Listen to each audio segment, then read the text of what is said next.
This hour of Ocala Talks is brought to you in part by Blockers Furniture. Go see all their specials at blockersfurniture.com. This is Ocala Talks with Tom Schmidt, bringing stories that are important to our community in and around Ocala. Plus, of course, a splash of sports as well. Now, here's your host, Tom.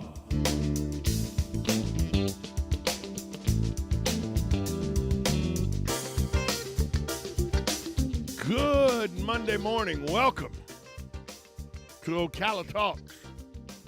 I'm your host, Tom Schmitz, coming to you from the studios of WOCA Radio, located just off the runway at the Ocala International Airport in the Brick City, beautiful Ocala, Florida, unless you happen to be on Mayor Camp headed towards Pine.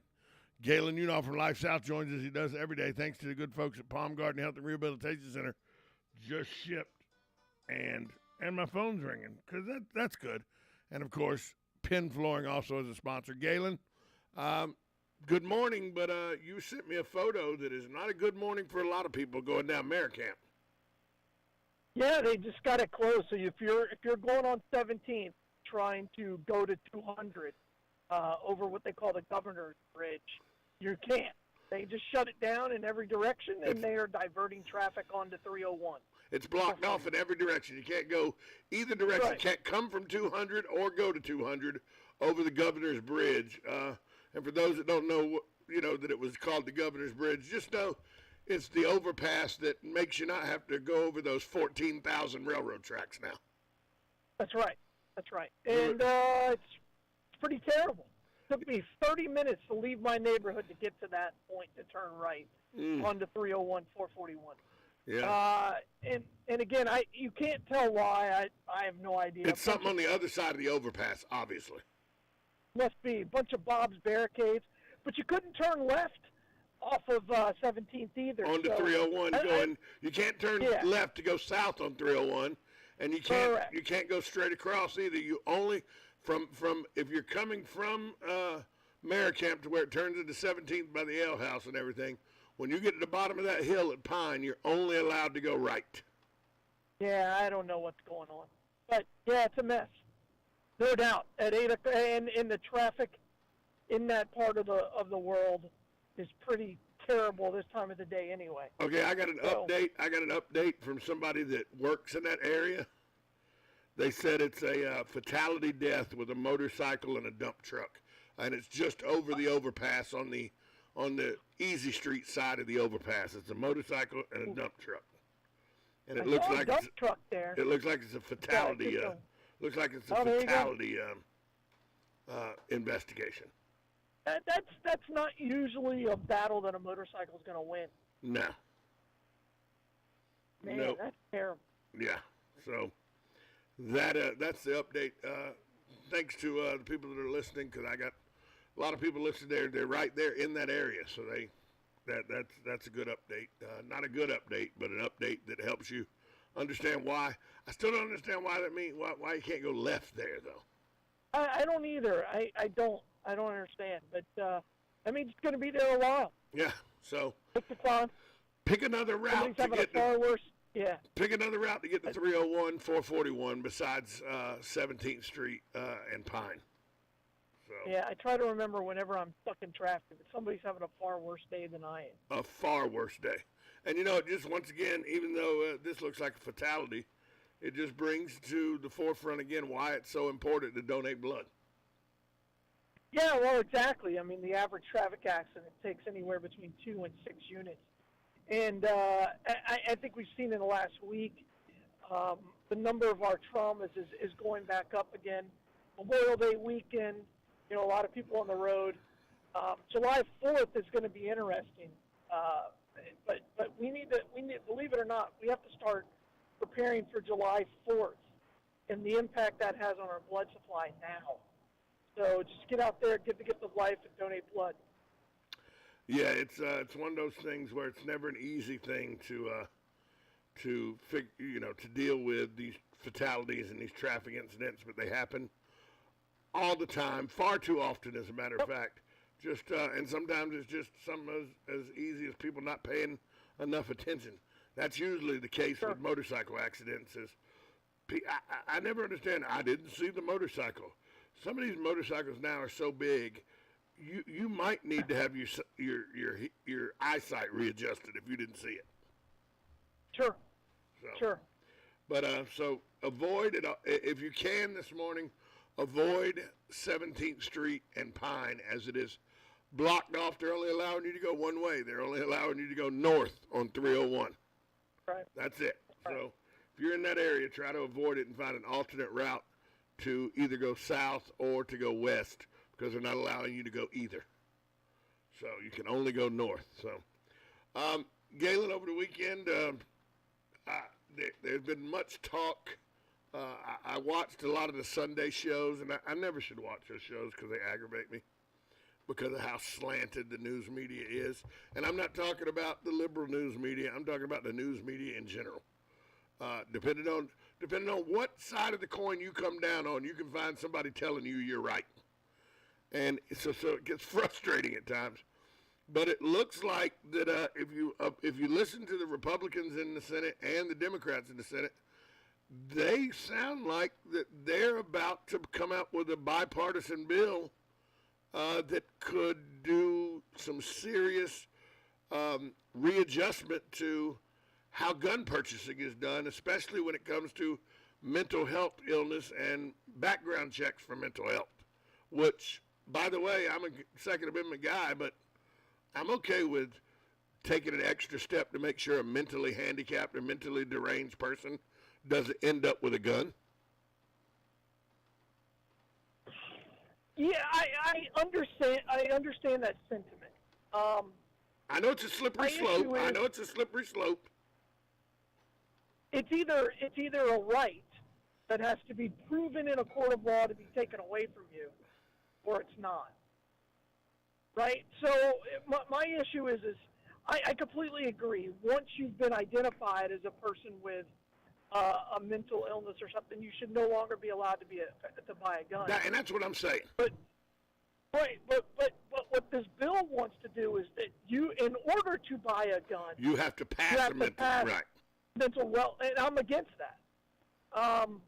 Because it's either a right for me to defend myself against whatever I see, foreign terrorist, foreign or domestic, right, tyranny, all of those things, or it's not.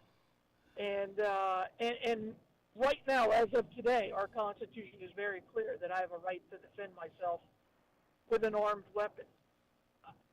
So, yeah, I don't like this at all. It looks like though that it's probably going to go through with bipartisan support. Is what all indicators are saying. That and now it may not pass. It may not pass because the House has a completely different bill that is just. There's going to have to be some working on it to get it low. And the House doesn't look like they're going to budge. So I don't think anything's going to. But I'm just saying that the recent incidents have made it where even if you don't like the bill, at least both sides are trying to do something. Why? Well, if you really want to do something, encourage gun safety. Talk about what guns do instead of glamorizing them. Again, I've grown up around guns. I've fired guns. I've owned guns. I know what a gun can do. I know what a gun is capable of. My kids know what a gun's capable of. And you have to take away that glamour of it, because that's what we've done. We've made all these mass shooters glamorous. When you put, and granted, he didn't use a gun, but he used a bomb. When you put the Boston bomber on the cover of arguably the most hit magazine century in Rolling Stone, if you put Zarnioff on the cover of Rolling Stone to glamorize him, what kind of an impact do you think that's going to have? You turned him into a role model. They turned the kids from Columbine into role models. They made movies about them. Who are the two brothers that killed their parents? They made them superstars. Yeah, the Menendez brothers. You're right. They shot their parents with shotguns and murdered them in bed, and they made them into martyrs, basically. Right. And so what do you think the impact's going to be? And every time there's one of these mass shootings, they make this person, a hero, unless, he doesn't fit the media's narrative of what the bad guy is. So, well, they don't make him a hero. They make him a star. They don't make him a hero. Sure, there you go. Fair enough. They make him a star. Yeah. He ends up being Black Bart, the villain in the Western, and he's that guy. There you go. Yeah, absolutely. You said it better. One of our listeners texted in and has a very good point. He goes, remember when you think this legislation is good, remember when you had to take tests to be able to vote. Well, that's exactly right. One of the points I was going to make is what happens if that test is different in each state? What happens if that test, because that's what happened with the literacy test. Right. That went on, and I've said it a million times, my mother had a master's degree in English, couldn't pass the reading literacy test in the state of North Carolina. That's a real issue. And I'm against all of this. And the fact that the laws are different in each state for your concealed carry law. I think that is so confusing. No, I don't want to raise the age of when you can carry a weapon. Sorry. Unless you raise the age of when you can join the armed forces, how can you rightfully say the government can give you a rifle and teach you how to use it, and that's fine at 18, but you can't buy one as a private citizen, even though the Constitution says you have a Second Amendment right to it. You can't do that until the government says you're 21. But at 18, if the government, is watching over you, then it's perfectly okay for you to have a rifle in your hand. Well, and again, let's not forget what the start of all of these anti-gun were, is so that black men didn't have a gun in their hands. If you look at the history of gun laws, that's where it started, because we didn't want them to rise up. And I can't. I just can't stand it. Anything that presses on my civil liberties and my God-given rights, I have a problem with. So, every single one of them. So given your stance on that, we're going to take a break. I want you to come back. What is a viable option then? I'll ask you that when we get back from break. You're listening to Ocala Talks, 1370 AM, 96.3 FM. This is WOCA, The Source. Are you or your loved one being released from a hospital and wondering how you'll manage? Inform your physician that you want to go to Palm Garden of Ocala at 2700 Southwest 34th Street for your rehabilitation. Palm Garden provides pain management, post-discharge follow-up, diabetic care, psychosocial support, and so much more. Plus, they even offer outpatient rehab. This award-winning care facility has a team of licensed professionals dedicated to enhancing your independence. Call 352-854-6262 today. Do you suffer from joint pain or anxiety? Natural Life CBD Kratom and Kava can help. Our CBD certified associates will consult with you. Chocolate, gummies, CBD oil. We have Delta 8 products with quality you can trust, all held to the highest standard. Natural Life has 2 locations to serve you, open 7 days a week, located in the S-Curve and in the Heathbrook Shopping Plaza. Give them a call at 352-355-3040. And if you stop in and tell them you heard it on WOCA, you'll receive 10% off your entire purchase. Nirvana, Ocala's premier medical spa, is leading the way in great skin with all the newest in treatment options, offering prejuvenation for younger clients and rejuvenation for all ages. Nirvana knows you want to look your very best. We want you to look like you, just better, brighter and younger, with all the newest and best in technology and all in the most beautiful surroundings. Like Nirvana Medical Spa on Facebook and find them on the web at nirvanamedicalspa.com. Become a better, brighter and younger you. Hi, this is JP from Penn Flooring here in Ocala. I would like to invite you to come in and visit our spacious showroom where we have solutions for every style and budget. From wall-to-wall carpet to hardwood floors and tiles, we have an unsurpassed selection of flooring. At Penn Flooring, we've provided quality customer service with a family touch for over 25 years. Visit our website at pennflooring.com or come by our showroom, 1201 Southwest 17th Street, just over the bridge. Penn Flooring, quality customer service with a family touch. Are you wasting time boxing up packages and going to the post office or the UPS store? Are you tired of not knowing what you'll pay when you get there? Just Ship offers pickup service and flat rate packaging and postage rates, which takes the guesswork out of shipping while saving you time and money. So quit wasting valuable time and money. Call or text Just Ship at 352-234-3840. That's 352-234-3840. Just Shipped. Now you've done it. Have you lost your mind? He's back. And you're listening again. A legend in his own mind. Don't believe me? Just ask him. Here's Tom Schmitz live on WOCA. The Source.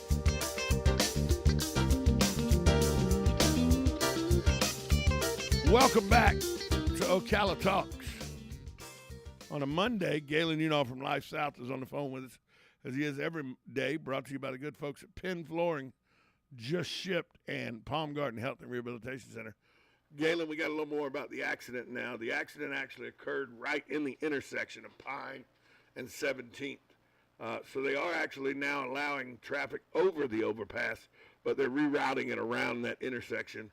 And that's why they're not allowing you to go south in that intersection, because that's where the wreck happened, is right in the middle of that intersection. So avoid at all costs, if you can, the intersection of 17th Street and Pine, as there is a automobile, a motorcycle versus dump truck, and it looks like it's a fatality investigation. So stay out of that area. We'll have Mike Balkin, Chief Mike Balkin, on at 9 o'clock, and maybe we'll get the latest update from him. So, Galen, before we went to break, the way the bill is being talked about, Congress is going to say that you have to pass a psychological evaluation before you can take ownership of guns. Remember, people have said that. Remember, you had to take tests to be able to vote. You said you have a right to own a gun as prescribed in the Constitution, and it is. It's an inalienable. It's right there. It's one of the top 10 Bill of Rights. It's in the Bill of Rights that they felt they needed to write with the Constitution, in concert with the Constitution, when the Constitution was first written. So this is something that the first 10 were something citizens were given the right to immediately upon the creation of this country.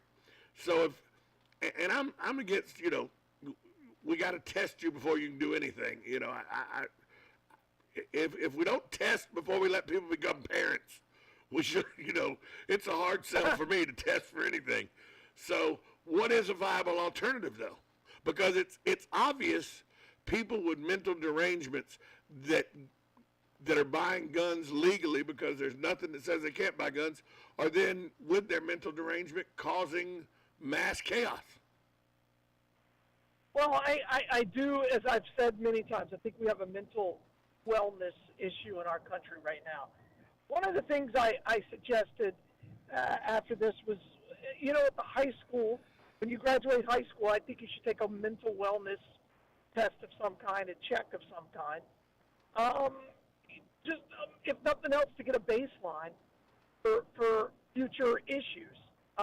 That's one thing. But I also believe that as a community, we have to start looking out for one another. We've become so separate. We've talked about this a million times. People don't know their neighbors. Our church, which used to be the fabric of all of our communities, is not what it once was. We are in a post-Christianity society, and I really believe we need to get back to that. And if we just, again, we have to stop glorifying these serial killers. You look at Netflix and you see what's trending. Whether it's the documentary on Wayne Gacy or the Benet Ramsey case constantly gets another view, or the the girl from Orlando who drowned her baby. You know what I mean? There's a million of them, and that's what they glorify. And these people are like, well, I want to be YouTube famous, right? I want to be an Instagram star, and that's an issue. And yes, it's been an issue for a long time. But the way social media works now, they want a trend, and that's a big part of what taps into somebody who's already mentally, has a mental illness issue, taps into that and gives them something to work towards. And their brain fascinates on it, and I think that's the problem. Guns don't kill people; people kill people. And I think we have to work on healing people instead of worrying about getting a gun out of their way, because they'll just take a knife. I think you touched on something really, really good here too. Is that it's about the community and the family, the base family. All indications is that the young man who shot up the grocery store to kill African Americans up in Buffalo, that all indications were he was a loner who had gone down a rabbit hole of internet just radicalism, and all under right in the house where he lived with his parents there, his grandparents and everything, knowing that he would stay in his room 16, 18 hours a day. He became very moody. He became very angry. All this were warning signs, yet the family were like, we just didn't think much of it. He was talking about how he hated this and hated that, and he spent hours upon hours, angry and screaming at his computer and stuff. Now you're hearing that he had outbursts, and his mother would thought, well, I just thought he was arguing with somebody on the internet, and all of these are warning signs when you piece them all together, but we're not in that house on a daily basis. The family is. I mean, I think one of the things you got to start doing, instead of making these kids rock stars or, the bad guy star of a villainous movie or something, how about we start holding parents and family members accountable for not volunteering the warning signs are coming or something like that. Somebody's got to have some culpability here that were on the sidelines watching this downward spiral of these kids or these people and did nothing to tell somebody, hey, I think we may have a problem here. That's a big deal. If people start doing that, I think that would help immensely. Well, and again, now we're getting into Big Brother, and I'm against that. But I do believe as a community, we have to check in one another. Yeah. We have to check on one another. And believe me, I'm sure that family will feel that guilt for the rest of their life. But I don't think they're culpable because in all these cases, the person was of age, right? I can't be held accountable for an adult. Yeah, hold on. An adult with mental illness, we hold families accountable for that all the time. Adults that can't take care of themselves because of mental illness. And obviously this guy couldn't take care of himself because of the actions he did. Well, I understand what you're saying, but that was not deemed that by a court of law. And so in this case, as I've said, if the family had cared enough to actually get involved in this child's life, in this man's life, maybe that would have changed. That's the point I'm trying to make. Yes, that is the point. We're just, we talked about it like when you and I were growing up. Oh, we're just leaving it to the parent TV, right, to the TV nanny. And now it's just changed to the internet nanny. Right. And the internet is far more invasive than the TV ever was. And again, at some point, I understand your point. We all want somebody to blame. But I think this is a societal issue, and you got to turn back to the basics of loving one another. And obviously, I don't know how much love was in that family. If my child is in his room for 16 to 18 hours a day, I'm getting in there and going, what are you doing? What are you doing? And that's my point. We got to take a break. We're up against the break. We'll be right back after this timeout. Broadcasting from the Ocala International Airport, this is WOCA AM, W242CA FM, Ocala, 1370 AM, 96.3 FM, The Source. USA Radio News with Lance Pry. British Prime Minister Boris Johnson will face a vote of no confidence on Monday. Party official Graham Brady. That vote will take place this evening in the House of Commons between 6 and 8 o'clock. And we will announce the result shortly thereafter. There will be arrangements for proxy votes for any colleagues who can't be present in person in Westminster, and we'll notify colleagues of those arrangements in the near future. If 180 Conservative lawmakers, a simple majority, vote against Johnson, he will cease to be the leader of the governing Conservative Party. A federal judge has denied an Arizona prisoner's bid to delay his execution in the 1984 killing of 8-year-old Vicky Hoskinson. A U.S. district judge keeps on track Wednesday's scheduled execution of Frank Atwood, who argued the state's death penalty procedures would violate his constitutional right against cruel and unusual punishment. USA Radio News.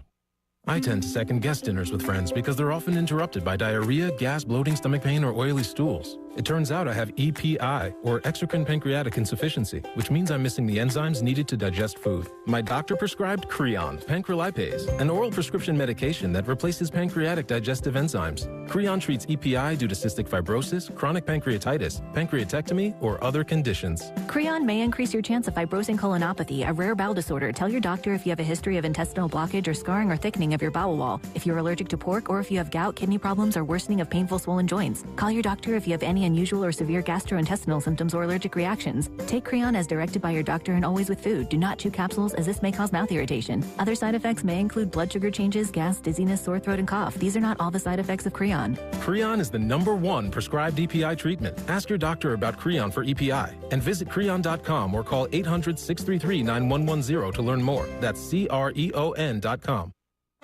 Hey, do you know there's an Italian bakery in Ocala? Well, there is. It's the Magnolia Italian Bakery, where you can get the best Italian specialties. We have Italian and New York cheesecakes, fresh-made cannolis, cream puffs, eclairs, and even custom and gourmet cakes. We even serve hot and cold lunch daily. I suggest you try the Italian special #3. We even cater big and small events. So call ahead, 352-207-2667. Visit the Magnolia Italian Bakery. Manja. God bless.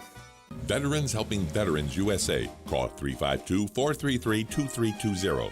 We help veterans and their families with limited financial assistance, counseling, employment referrals, and a food and clothing bank. You can help in making a huge difference in the veterans' lives we serve by donating food, clothing, household items, or direct financial assistance. All donations are tax deductible.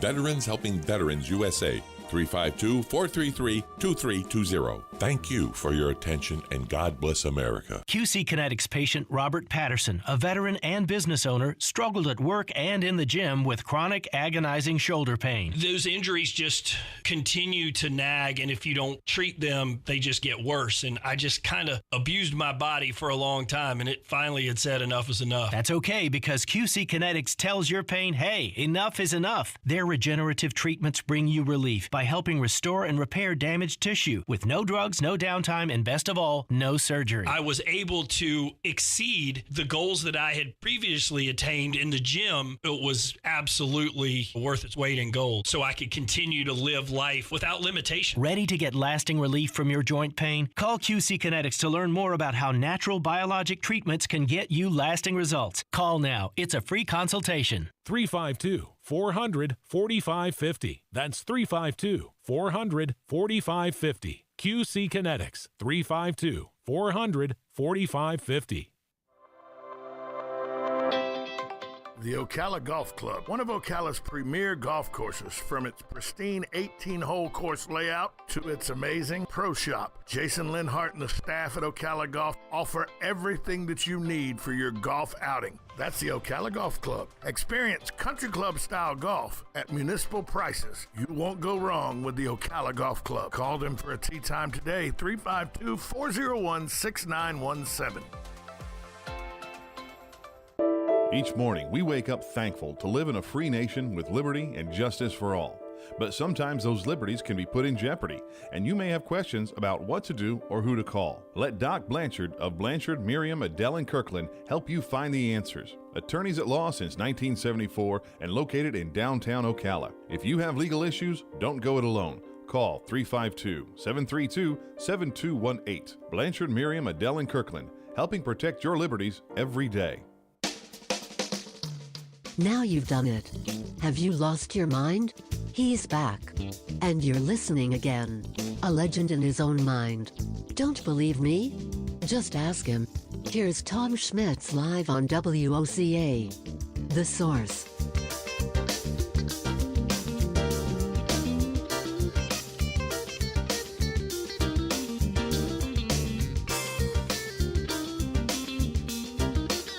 Welcome back to Ocala Talks on a Monday.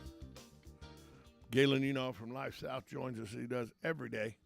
Brought to you by the good folks at Penn Flooring, Palm Garden Health and Rehabilitation Center, and Just Shipped. Galen, let's switch gears and talk a little sports this morning.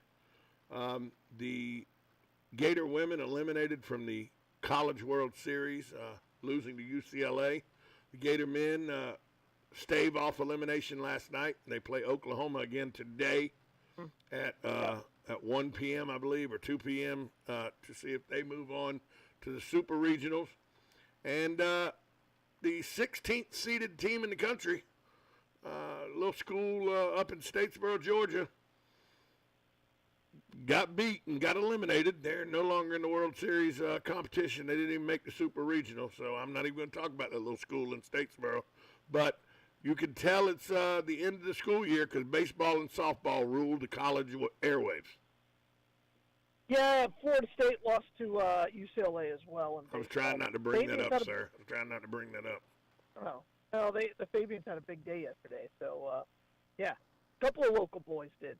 Yeah, the Fabians had a good day. This looks like it's going to be a pretty good game today. As a rematch between Oklahoma and Florida, so to see who moves on to the Super Regionals. And by the way, Sterling Thompson, who's also from Ocala, scored twice, had a huge day. He's arguably the best player on that team right now, so good job, Sterling. You know, and I remember him when he was a little 8-year-old, 9-year-old kid running around Beef O'Brady's when I would do trivia. He was running around Beef O'Brady's, throwing baseballs, you know, him and having catch and all in the restaurant. It's pretty good. Sure. But, so his father, Joe, is very proud of him. He does a good job. Sterling's a good kid. And the thing about Sterling's a good kid, too. That's the good thing. And he's not one of those kids that walks around like, look at me and everything.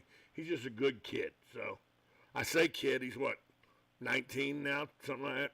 I think he's 20. But yeah. I think he'll probably be he could be a first-round pick the way he's playing right now. The way he's playing right now, he definitely could be.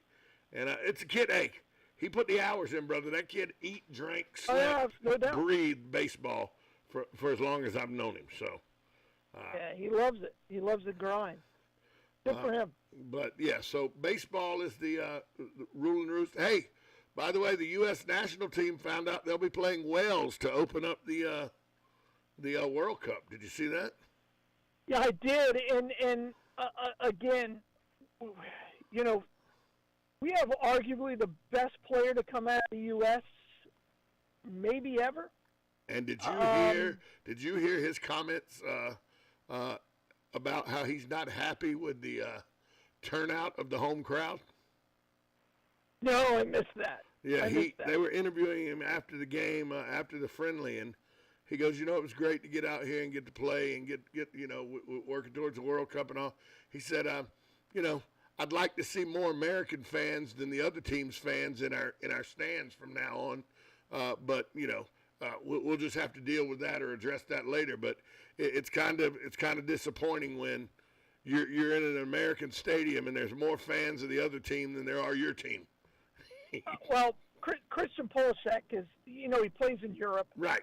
He only comes back for the USA game. Well, and the reason he plays in Europe, by the way, let's clear that up. The reason he plays in Europe instead of the MLS is the MLS is a minor league league. That's why. That's correct.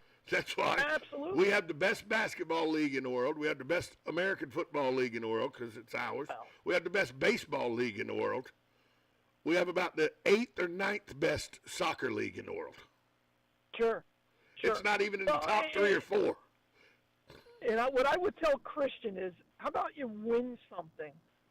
You make the World Cup for a change, and you do something on the pitch to bring fans out, because there is an appetite for international soccer, right? There's an appetite for soccer. It's the fastest growing sport since 1979. By the way, the women sell out, and it's all American fans at the women's games.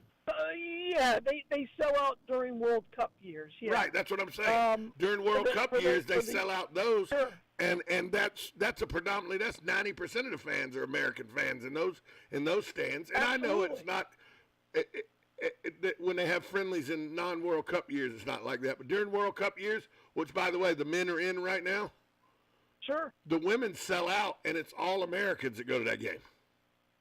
Well, and also they're the best in the world. There's the reason. They're the best in the world.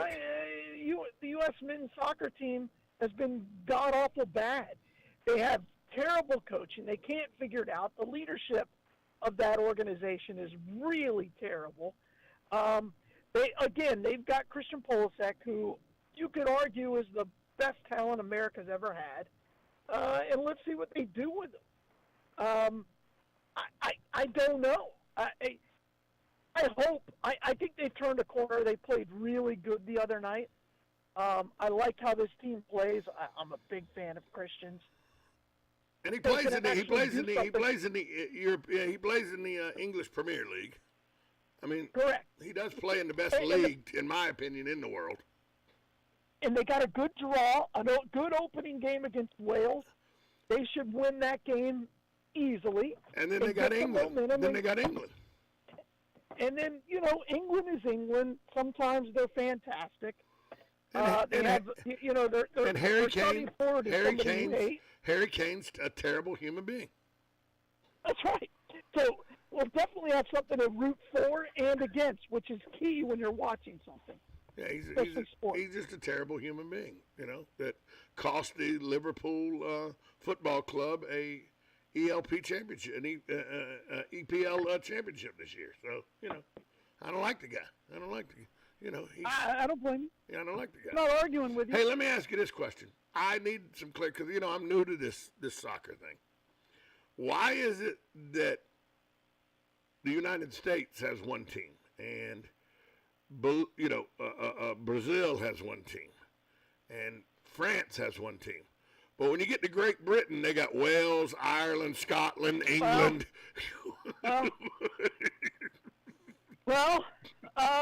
It's because, I've never. They're not all countries. They're not all countries. No. But Scotland's got their own team. Ireland's got it. Wales has got their own team. England's got their own team. I mean, what is it about that island that gets them so many teams? Well, you would think if they wanted to win, they would get one team. Exactly. They would still lose because it's just great soccer. But it's a fair question. It doesn't make sense. Like Russia will probably the second they form bring in a new country. Oh no! You're going to play for Russia now. They do that the second that happens. Yeah. No, no, you're not. You're Russian. That's who you're playing for. Did you watch any of the Netherlands, England? I did not. The friendly? I did not. My gosh, how is the Netherlands? There's like 1 million people in the Netherlands. And they're really good. Just dominated soccer. They're really good. They're awesome. They're really good. Crazy. Over the weekend, the Warriors rout the Celtics, but the Celtics had stole game one. This is shaping up like this is going to be a series that goes 7 games. If the first 2 games are any indication, this could be a series we talk about for a very long time between Golden State and Boston. Yeah, I went to bed, and the Warriors were on game 1. They were up by, I think, 15. and I wake up and the Celtics win. And I'm won like, and blew them out. Yeah, and I'm like, how the heck did that happen? So, yeah, I think the Warriors are the better team. They have no answer for Steph Curry. So the Celtics don't. So, yeah, I don't know if it'll go to 7. I think it'll go to 6. I think the Warriors win in 6. Oh, you think the Warriors win in 6? We'll hold you to that. Also this weekend, a rule was put into place, was used against the Los Angeles Dodgers. And look, I'm okay with anybody stopping the besides the Yankees, the Dodgers are my least favorite team. Okay? So, but you know how when you're in a blowout game or something and you don't want to use your bullpen up, managers will send in a infielder or somebody like that, an everyday player or a position player to pitch. You know, and it happens all the time. Well, Dave Roberts did that Saturday night against the New York Mets. He sent in a utility player in. They were losing 9-4. He didn't want to waste his bullpen because he's got a long road trip coming up. So he sends a utility player in. C.B. Buckner stops the guy as he's coming out on the field and goes, "You can't pitch." I didn't even know this. There's a rule that was put in place in 2020 that if you're losing by 5 runs or less, you can't throw. You can't send a position player to pitch. You have to use one of your pitchers in the bullpen. You cannot 5 runs or less. You cannot use a position player.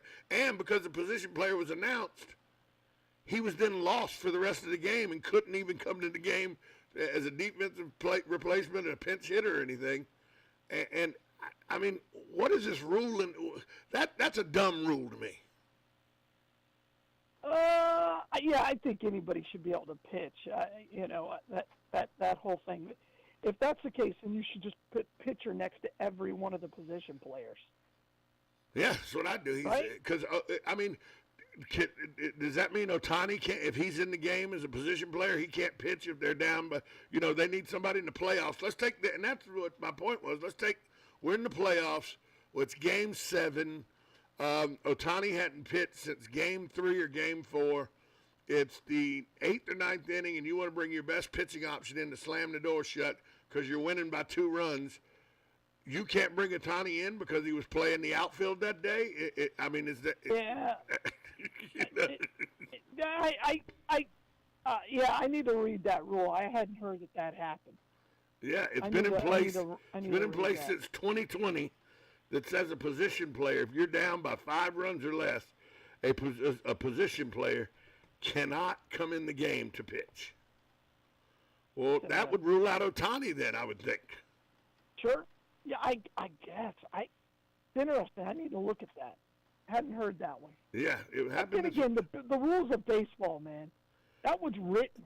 Yeah. We don't know it. Well, let me tell you, I was listening the other day, and that the MLB Network has a podcast that it's called The Rules of the Game, and it's 3 ex-players from 3 different decades: the 90s, the 2000s, and a player that last year was like 2019, right? And they do this entire podcast just on the rules of baseball, and it's a once-a-week podcast, so it's a regular podcast, and it's an hour long.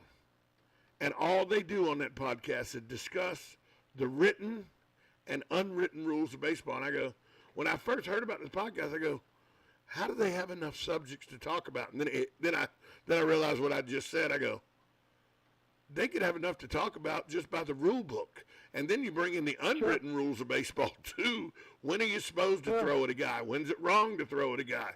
Why is it okay to throw at a guy? If a guy steps across the pitcher's mound and he's a utility player, and then the pitcher throws at him, well, that's because he walked over the pitcher's mound. Huh? So I got to thinking about the unwritten rules and everything. They're doing a podcast just on the rules of baseball, the written and unwritten, and they do it once a week, and I thought they could do that once a day if they wanted to. It's true. It's true. Well, and that's what happens when you get an ancient game the way baseball is, and That it doesn't really surprise me at all. But I had not heard about that archaic rule. Yeah. Oh, but it's not an archaic rule. It was just put into play in 2020. Archaic. Well, there you go. I hadn't heard of it. It's a brand new rule. That's the thing. And by the way, you know who alerted CB Buckner to the rule? The Mets manager, Buck Showalter. Darn right he did. Good for him. Buck, if you want to know the rule book, just consult Buck Showalter. I'm not a fan of his. Neither am I, but he's the rules guy. He is the rules no doubt about that. guy. No doubt about that. While they're talking about this, I was watching on ESPN. They were talking about how this little-known rule was and everything, and they go, it's kind of like, and they went back through all the history of little-known rules. And there it was, 1983. Pine tar an inch too far up on the bat. Sure. And they show George Brett just losing his mind. One of the great images in the history of the game. Right? I mean, and you could just see the slobber pouring out of his mouth like a rabid dog. Fantastic. He comes up the steps of that dugout, comes running on the field like he is going to murder somebody. Yeah, I think he is. I think if you asked him, he may have. And then the Yankees end up losing that game because it was protested, and the commissioner goes, yeah, the umpires were wrong. Reinstated the game. The Royals end up winning the game. But it is one of those iconic moments. When you say pine tar bat, almost everybody you can think of, even if they're not sports people, they've seen that image of George Brett storming the field.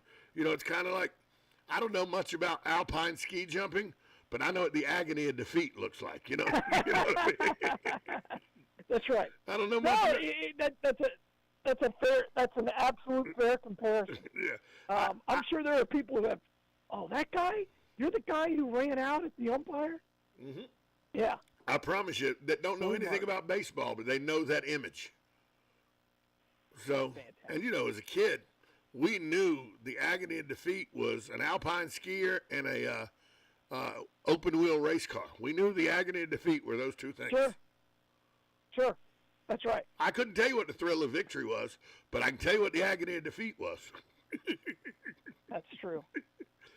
It was very, very true. Another thing, that you sat down with your parents instead of being in your room watching sports on the internet or watching the latest box scores. You sat with your dad and watched the wide world of sports. Oh, of course you did. You were out of your room. Yeah. That's fair. I mean, I think you watched what your parents watched because you couldn't touch the TV. Well, you did touch the TV when your dad slapped you in the back of the head and told you to go change the thing. That's right. That's the only time you touched it. But I think I think that's an absolutely fair statement because now you'd have no idea what's going on in your child's room. And you have to get involved in that. And the easy route is to go, I don't care. Well, he's fine. You know what I mean? And the truth is he's plotting to kill a bunch of people. Right. So. And going down a rabbit hole of hatred. Going down a rabbit hole of hatred. Sure, I think you're right on that.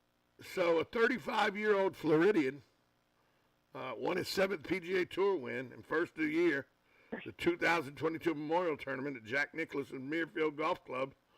Yep. Billy Horschel, and did it going away with a 4-shot win.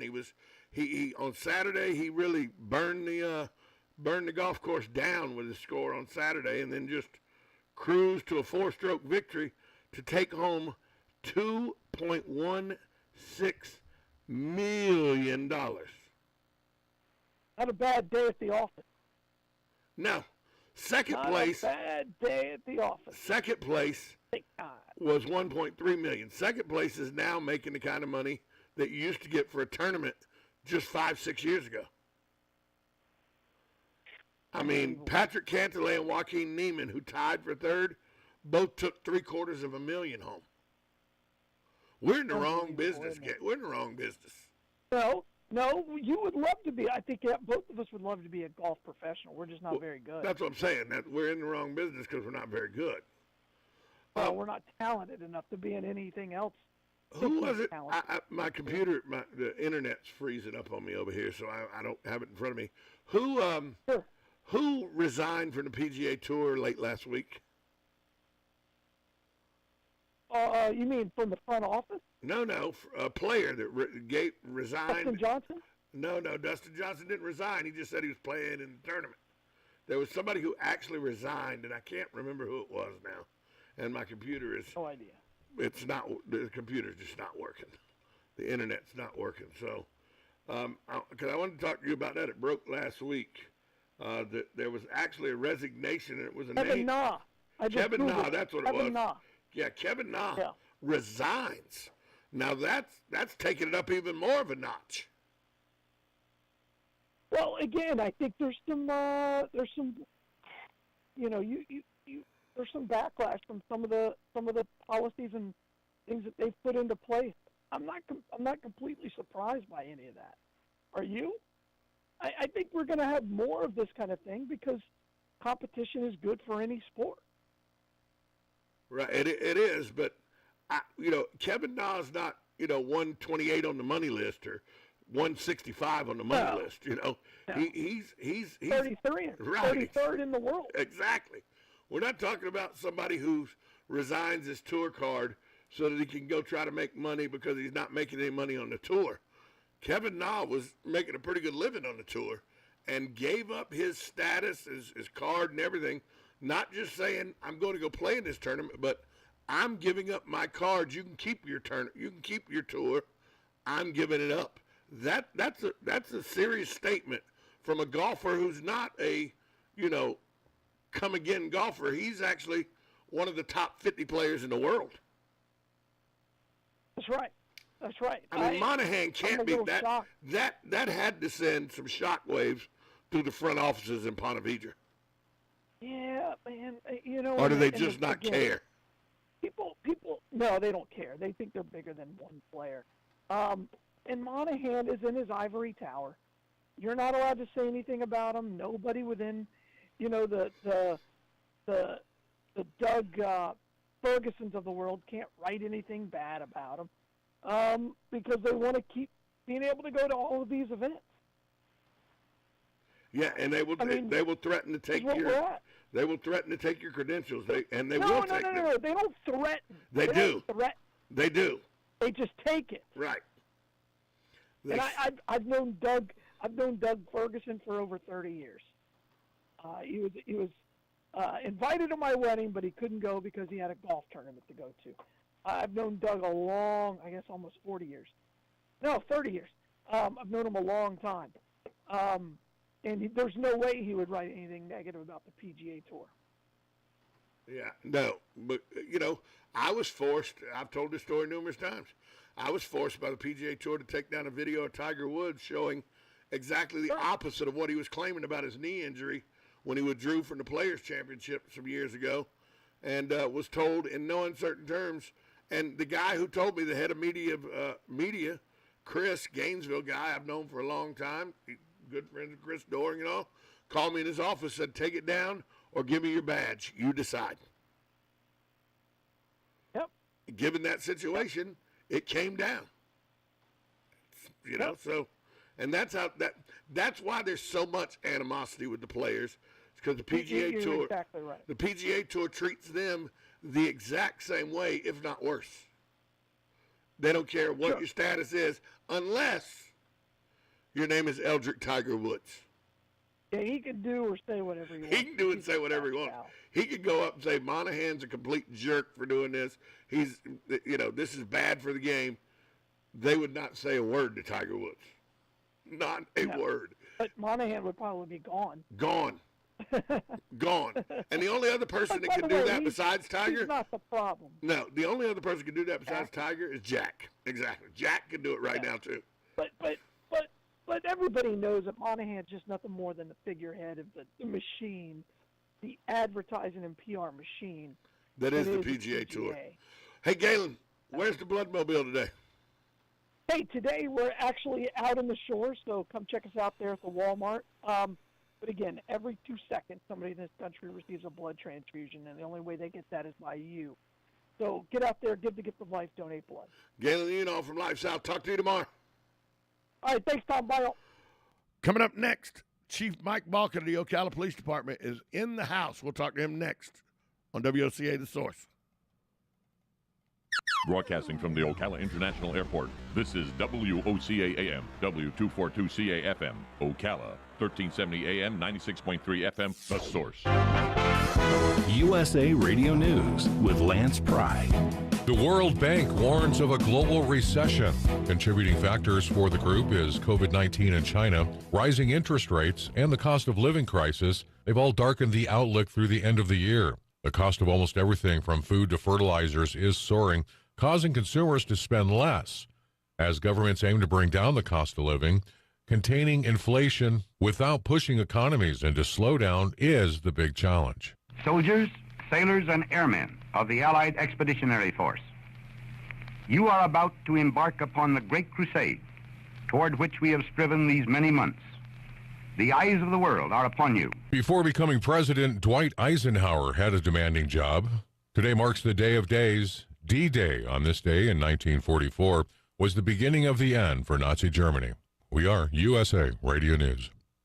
Hey, this is Al Robertson with my dad, Phil. One of the things that we've noticed is, people start losing their hair many times early in life. Now, Dad, you managed to hang on to yours. Have you got some secret? Yeah, get on this Keeps hair. You'll be a hairy guy like me. I've got a little gap coming up on top of mine, so I know the hair loss sometimes can be a touchy subject with guys, and so what Keeps does is help you hang on to your hair. It's clinically proven. It's FDA approved. They have hair treatments available online. They have a physician there, so make sure you get the right product for you. Make sure it's safe. There's no waiting rooms. There's no pharmacy visits. Keeps is delivered straight to your door at about half the cost. That's half the cost. If you have any questions, you can message your Keeps doctor 24/7. So if you're a little tired of those balding jokes, go to keeps.com/Phil. 50% off your first order. That's KEEPS.com/Phil, PHIL. Keeps.com/Phil. Hang on to your hair. Gasoline prices continue to rise. The national average for a gallon of gas is up to $4.81. That's 5 cents higher than Friday and over 20 cents higher than last week this time. The head of petroleum analysis for Gas Buddy thinks the national average will reach $5 per gallon as soon as June 17th. California has the most expensive gas at $6.30 a gallon. For USA Radio News Los Angeles Bureau, I'm Ellie Andrews. Basis out. It's time for Farm and Ranch headlines on the Southeast AgNet. I'm Tyron Spearman reporting. The peanut market is still kind of quiet as farmers and shellers have backed off from booking any peanuts any further. There's a lot of uncertainty over the planted area of peanuts, and a large proportion of sellers are waiting to see how it ends up before committing to moving real volume of peanuts.